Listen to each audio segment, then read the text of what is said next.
Bonjour, donc aujourd'hui on fait les grandeurs chimiques en mode révision, c'est pas une découverte. Voilà, alors le nombre de moles, c'est la quantité de matière en moles quand on compte les échantillons par petits paquets, des petits paquets qui dépendent de la taille de l'échantillon. Il y a toujours le même nombre de particules dedans. Donc si vous avez une mole d'hydrogène, ça pèsera 1 gramme. Si vous avez une mole de carbone, ça pèsera 12 grammes. Et donc c'est vraiment une quantité de matière toujours identique. 6 des exposants 23, le nombre d'Avogadro, molécules. Donc c'est des nombres tout le temps les mêmes. Après, pour prendre cet échantillon d'un certain nombre de moles, on va le peser, on ne va pas pouvoir compter les molécules, et donc on travaillera avec la masse. Et donc la masse en chimie, c'est en grammes, contrairement à la physique où la masse est en kilos. Donc ça, c'est des échantillons de corps pur. Donc quand on a un corps pur, quand on prend une certaine masse d'un corps pur, on sait déterminer combien il y a d'atomes dedans. Et pour savoir, quand on connaît la masse ou quand on connaît le nombre de moles, de savoir l'autre donnée, il faut la grandeur intermédiaire. Donc la grandeur intermédiaire entre masse et mole, c'est la masse molaire, donc qui contient les deux unités pour passer de l'une à l'autre. Donc la masse et le nombre de moles, c'est un échantillon du jour. Je vais prendre un plus ou moins grand échantillon. Donc ça va changer selon les cas. La masse molaire, par contre, elle ne va jamais changer. Donc si on considère une molécule, elle aura toujours sa masse molaire, que j'en prenne un peu ou beaucoup. Alors le volume de liquide que ça peut représenter, ou le volume de solide, ça dépend de l'échantillon. C'est aussi un échantillon du jour. J'aurais pris un grand nombre de moles, ce sera une grande masse, ce sera un grand volume, et inversement, un petit volume de liquide, une petite masse, un petit nombre de moles. Mais à nouveau, la grandeur qui va permettre de passer de la masse au volume, la masse volumique, qui contient les deux unités. Donc les volumes de liquide, c'est des choses petites. Et donc on mesure ça en millilitres, en centimètres cubes, et pas en litres. Donc la masse volumique, c'est la masse volumique, donc c'est en masse, les grammes sur les millilitres, ou en grammes par centimètre cube si on parle de solide. Et donc, à nouveau, le rho, la masse volumique, c'est quelque chose qui ne change pas, qui est dans les tables, qui est sur Wikipédia, quel que soit l'échantillon du jour. Alors pour être complet, on va aussi parler des gaz. Les gaz, par contre, c'est des grands échantillons, on les met en litres. Et eux, on n'a pas besoin de connaître leur masse pour connaître leur volume, on a besoin de connaître leur vitesse. Donc le volume qu'occupe un gaz, ça va dépendre de la température et de la pression. Et donc le volume molaire d'un gaz est toujours le même, quel que soit le gaz. Un tout petit gaz comme le dihydrogène, ou un énorme gaz comme le xénon. En litres par mole, un volume molaire à 0 degré et 1 atmosphère, c'est 22,4 litres par mole. Les molécules ne se touchent pas. Et donc, quand on a un volume de gaz, on a un nombre de molécules en mouvement. Donc ça, c'est les corps purs. C'est déjà bien chargé. Mais en chimie, on travaille surtout avec des solutions. Donc on va mettre ces échantillons de corps purs, dont on connaît le volume, la masse ou le nombre de moles, dans un solvant. Moi, j'appelle ça la piscine. On va donc mettre ça dans un plus ou moins grand volume de solution. Alors les volumes de solution sont en litres, pour avoir un échantillon assez important. Et dans ces ballons jaugés où on crée les solutions, on va soit peser une certaine quantité de soluté dans un volume de solution. Et donc, quand on est du côté de la piscine, du côté des solutions, il faut toujours connaître deux informations. Donc, du côté des corps purs, vous ne connaissez que la masse, vous savez dire toutes les autres grandeurs, ou que les moles, vous savez dire toutes les autres. Par contre, dans les solutions, on doit vous dire la quantité de soluté qu'il y a dedans, en concentration ou en quantité de corps pur, et aussi le volume, parce que ça dépend des deux. Et donc vous allez avoir des concentrations qui peuvent être des concentrations massiques, donc ça c'est les grammes par litre, ou des concentrations molaires, ça c'est les moles par litre. Donc ça vous dit combien vous avez mis de petites boulettes en les comptant dans le volume de la solution. Voilà.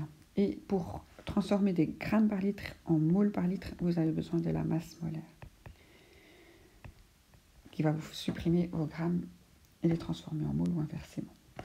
Voilà, donc ça c'est ce que j'appelle l'organigramme des grandeurs. Et il faut savoir l'utiliser. Donc c'est pas le tout de le connaître ou de l'avoir devant soi. Le plus difficile souvent c'est d'identifier les données. Donc un premier exercice. De l'éthanol 1,8 molaire dans 230 millilitres. Quel volume d'éthanol a-t-on dissous? On vous donne la formule et la densité. Donc quand vous avez 1,8 molaire dans 230 millilitres, Dès que vous avez un dent, c'est une piscine. C'est un volume de solution. Et le 1,8 molaire, c'est une unité dont je n'ai pas encore parlé. C'est une concentration molaire. Donc, quand vous avez un chiffre devant le grand M, ce n'est pas une masse molaire, c'est une unité de concentration molaire. Donc, l'information que vous avez pour démarrer, c'est le C ici, la concentration molaire. Et ce qu'on vous demande, c'est quel volume d'éthanol. Alors, les volumes, il y en a beaucoup. Il y a des volumes de liquide, de solide, de gaz et de solution. Donc, il faut identifier où on veut vous emmener. Et pour ça, il faut savoir que l'éthanol est un liquide. Et si on vous dit qu'on a dissous un volume d'éthanol dans la piscine, c'est l'échantillon de corps pur, c'est le soluté. Donc le but de notre exercice ici, c'est d'arriver à cet endroit-là. Et on se rend compte qu'il va falloir faire plusieurs choses. Donc moi, je passe souvent par le nombre de moles. On aurait pu passer par le gamma, mais moi, je vais passer par la gauche. Donc je vais avoir ma concentration. Je vais trouver à partir de cette concentration de 1,8 molaire, de 1,8 mol par litre, je vais trouver quelle quantité de corps pur a été dissous dans ce volume de solution. Alors le volume de solution, on vous dit 230 millilitres. Il faut le mettre en litres, 0,23 litres. Donc ceux qui ne sont pas ultra sûrs d'eux, je vous conseille d'écrire le chiffre 1000, 1 litre dans 1000 millilitres. Et tout de suite, c'est beaucoup plus visuel. Voilà. Alors, pour trouver le nombre de moles à partir de la concentration molaire et du volume de solution, si on connaît la définition de la concentration molaire, que c'est un nombre de moles par litre, c'est les unités qui vous le disent, il suffit de transformer la formule. Et donc, N, c'est C fois VS.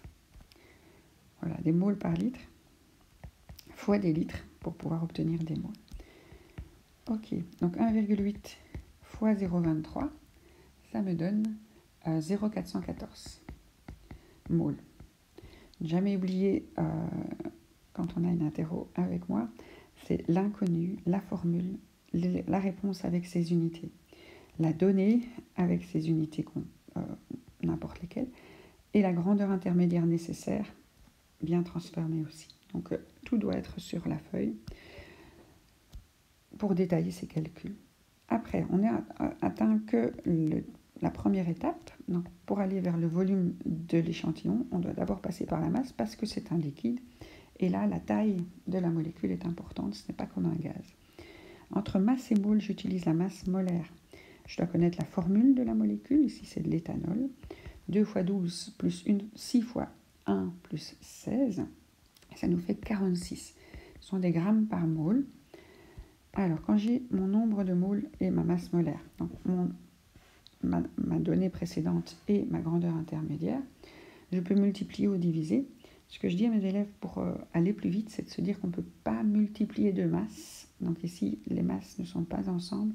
On peut multiplier le nombre de moles et la masse molaire. Après, on peut réfléchir en se disant, si j'ai une mole, ça va peser la masse molaire. Si j'ai 2 moles, ça va peser 2 fois plus. Donc je vais bien multiplier mon nombre de moles et ma masse molaire. Donc mon nombre de moles est de 0,414. Je multiplie par 46 et j'obtiens 19,044 grammes. On n'a pas fini, on n'est arrivé qu'à la masse.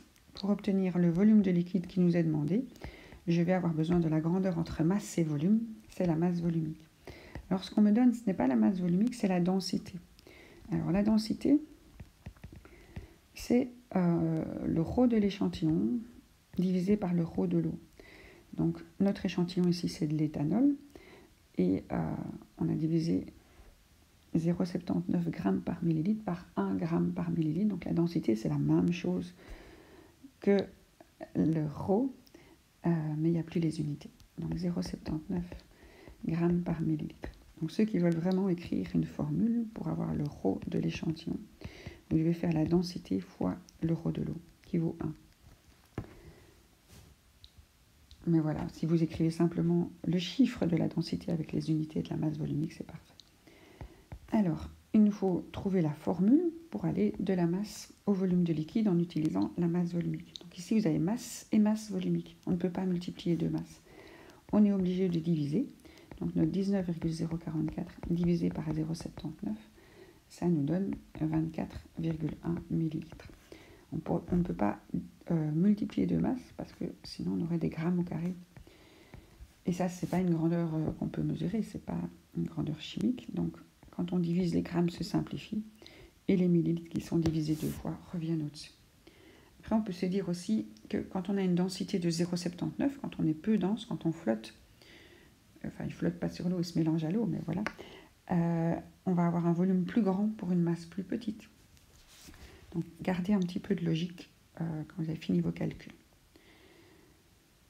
Alors, une autre question qu'on pourrait se poser, c'est la même dans l'autre sens.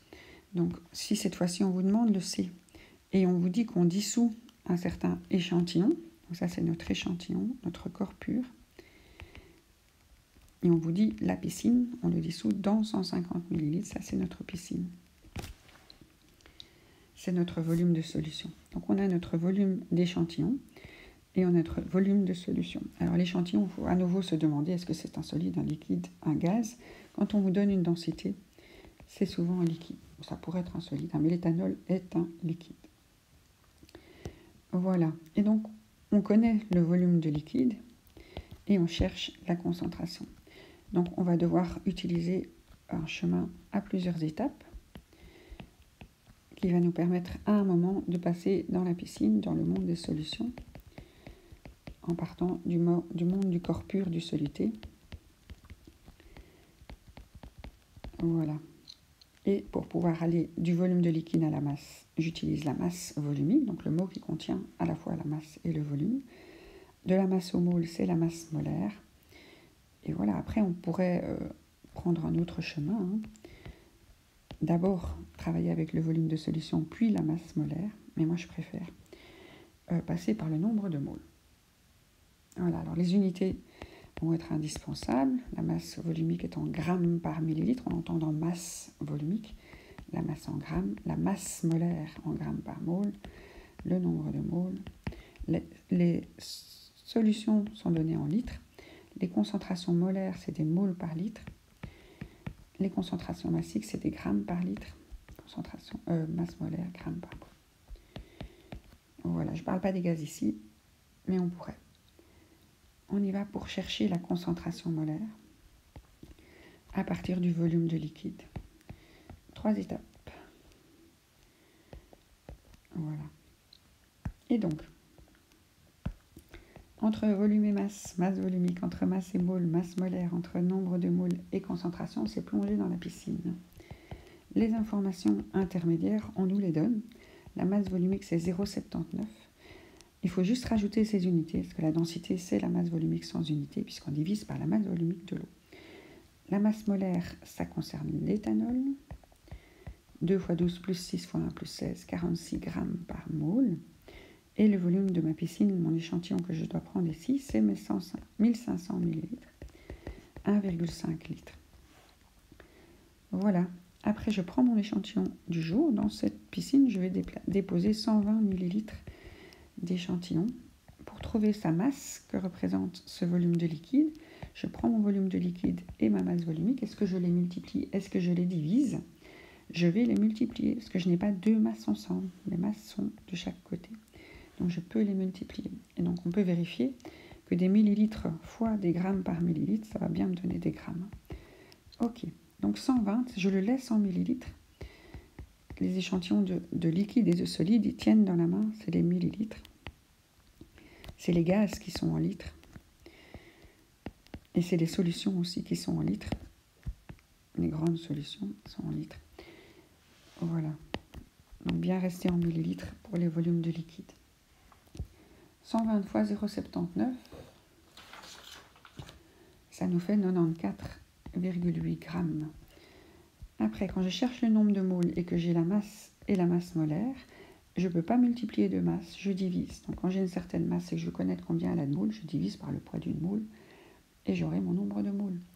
94,8 divisé par 46, 2,06 moles. C'est 2,6 moles, je vais les mettre dans un volume de solution. Donc je vais placer mes 2,6 moles dans un certain volume et j'aurai une concentration. Donc une concentration, c'est un nombre de moles par litre. Et donc je divise par la quantité, le volume de la solution. Et donc mes 2 moles dans 1,5 litres, ça me fait 1,37 mol par litre, 1,37 molaire. Habituez-vous à l'écrire en molaire. Voilà, donc on a fait une fois le chemin dans un sens, une fois le chemin dans l'autre. Donc ici, notre cible était le C et on connaissait le volume de liquide. On va maintenant encore s'amuser dans tous les sens. Alors ici, c'est un exercice sur le NaOH. Le NaOH, c'est pas un liquide, c'est un solide. Et donc, ça va changer. Donc, on a un nombre de moles pour connaître notre corps pur et on le met dans 150 ml. Donc ça, c'est ma piscine, c'est mon volume de solution. Voilà, je connais le nombre de moles. Je connais le volume de solution qui me permet de passer dans une piscine. On me demande quelle est la masse nécessaire et on me demande les deux concentrations, donc la concentration massique et la concentration molaire. Voilà, alors il y a plein de façons d'atteindre ces trois cibles à partir du nombre de moles. Donc la première, c'est de se dire j'ai mon nombre de moles, je sais aller vers ma concentration, je sais aller vers ma masse. Et pour aller vers ma concentration massique, je peux terminer là-bas. Après, on peut se dire qu'on peut aussi tourner en rond. Voilà. Après, on peut se dire que quand on a trouvé la masse et la concentration, on peut partir de la concentration pour avoir la concentration massique. Donc ici, on pouvait tourner dans tous les sens. Donc ce que je vous propose, moi, c'est d'utiliser le chemin vert, je crois. Ouais, le chemin vert. On y va. Donc notre information de départ, c'est le nombre de moles. Si on veut connaître la masse, on va utiliser la masse molaire. Cette fois-ci, c'est du NaOH. 23 plus 16 plus 1, ça fait 40 grammes par mole. Quand on connaît une masse à partir du nombre de moles, on multiplie. Il y aura 2 fois plus de poids pour 2 moles. Et ce ne sont pas deux masses, donc on peut les multiplier. Donc 1,4 fois 40, ça nous fait 56 grammes. Voilà, on peut calculer la concentration massique en prenant cette masse et en le mettant dans un certain volume de solution. Donc on connaît la masse de l'échantillon. Avec le volume de solution, on pourra connaître sa concentration massique. Et donc le volume de la piscine, c'est 1,4 mol, on les a mis dans 150 ml. Attention que les concentrations sont en volume de litres.